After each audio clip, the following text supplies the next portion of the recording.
The Red Devils cannot wait for this traumatic season to come to an end, but at least there have been some positive notes.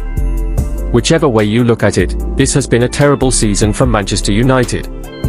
After finishing third and winning the Carabao Cup last year, there was hope that Erik ten Hag's side would kick on and make more progress.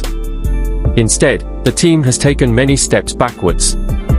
United are on course for their lowest ever Premier League finish, while they have conceded more goals in all competitions than in any campaign since 1976-77. They have a negative goal difference and have lost more matches than in any previous Premier League season. The team finished bottom of their Champions League group and may well miss out on European football altogether despite having been in the fight for a top 4 finish for much of the campaign. The 90-minute matchup has rated every Manchester United player's performance throughout the season, and the results do not make for positive reading for most of the squad. 10. Marcus Rashford. Rashford was United's best player by a mile last season, and his drop-off this campaign has been alarming. He was the best of a very bad bunch in the first few weeks of the campaign, but his form continued to dip and he was finally dropped from the team in December. He steadily improved since the start of the new year, scoring in 3 consecutive league games, but could not keep it up. His attitude and reputation took a real beating after he reported ill for training just hours after going clubbing in Belfast and has continued to look uninterested in large parts of games. He is on course to finish the campaign with less than a third of the goals he scored last season, and there is a growing sense that a departure this summer might be the best thing for everyone. 9. Rafael Varon. The Frenchman looked like United's only reliable defender early in the season, making huge contributions against Wolves and Forest, but his injury problems came back to haunt him and he then lost his place in the side to Harry Maguire, with ten Hag making the strange argument that he did not want Varane to play at left centre-back as he is right-footed. Varane seized the opportunity that Maguire's injury presented in December and reasserted his importance to the team, but he inevitably got injured again and has not played since early April. His latest setback has underlined his vulnerability to fitness problems, which has been a big factor in the club deciding against renewing his contract. His 3-year spell at Old Trafford feels like a big disappointment, despite the glimpses of class he has shown.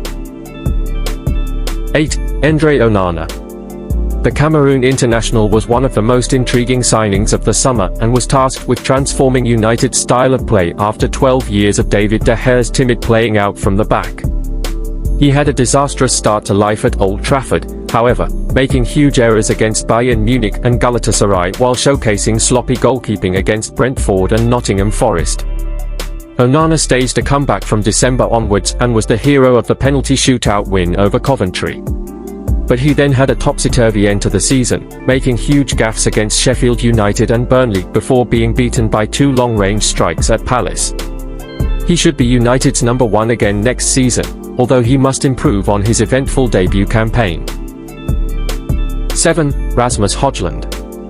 Hojbjerg had to wait a long time to score his first Premier League goal, but since finally breaking his domestic duck against Villa on Boxing Day, he found his groove, becoming the youngest player since Nicolas Anelka to score in 5 consecutive Premier League games. The Dane was just starting to live up to his £72 million, $89 million, when he injured a muscle at Luton. He has struggled since returning, scoring just twice, and will need more support next season to avoid turning into yet another costly transfer mistake. 6. Scott McTominay.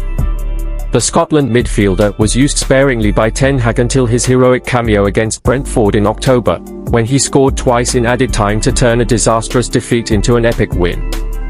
That was the start of an unlikely but stunning run of form, as McTominay bagged crucial goals against Chelsea, Wolves, Aston Villa, Liverpool and Coventry. He remains limited in his all-round play, but has proved a highly valuable squad player, vindicating the club's decision to resist offers for him last summer and keep him around. 5. Harry Maguire.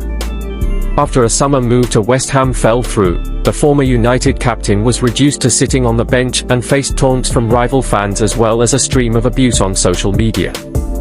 However, the injury to Martinez gave Maguire a new lease of life and he was a truly commanding presence between October and December, giving United much-needed stability at the back. His turnaround has vindicated his decision to stay and fight for his place, although his progress has been interrupted by more injury struggles. His importance could be seen in how the team struggled without him at Palace, and Maguire's resurgent form has been one of few green shoots in this dark campaign. 4. Diogo Dalot. The Portuguese has had an up-and-down campaign, but has really improved overall. Dalot has turned into one of United's most creative players, scoring the stunning winner at Sheffield United and an impressive strike at Wigan, while setting up Garnacho's awesome goal at Everton and providing a dream cross for McTominay at Villa. He has also improved a lot defensively, locking down his place at right-back ahead of Wan-Bissaka. He has had a concerning finish to the campaign, like many of his teammates, but should be looking to build on his progress next season. 3. Bruno Fernandes. The Portuguese received lots of criticism for his complaining and not delivering on the biggest occasions early in the season, but as the season has gone on, Fernandes has proved his worth to the team time and time again.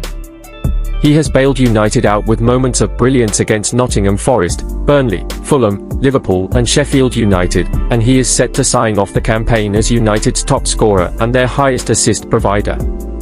The captain has also shown some leadership on numerous occasions, particularly through his determination to play as many games as possible. And when he was finally forced to miss the first game of his career due to injury, United fell apart against Palace.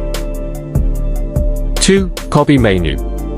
Mainoo was set for a big role in Ten Hag's side after a hugely impressive pre-season campaign, but he had the misfortune to suffer a freak ankle injury against Real Madrid in the United States.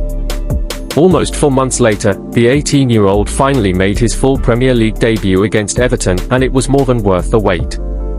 He has grown in stature and confidence since, locking down his place in Ten Hag's starting 11 despite being the youngest player in the squad and delivering his share of stunning goals against Newport, Wolves and Liverpool. He looks set to be a transformative player for United who could quite feasibly run their midfield for the next decade, if not longer, and his emergence softens the blow of an otherwise awful campaign. 1. Alejandro Garnacho. The Argentine has emphatically answered any questions about his maturity and his ability this season by developing into not only a regular starter, but one of United's best players. Garnacho's outlandish bicycle kick against Everton made headlines around the world, and he has kicked on since, putting in brilliant displays against Aston Villa, Liverpool, West Ham and Chelsea. The winger has also made huge improvements in his defensive work and his movement off the ball, becoming a highly valuable team player as well as an extraordinarily talented individual. He is a star in the making, and United will have to make sure they can return to being a club he will want to form a part of.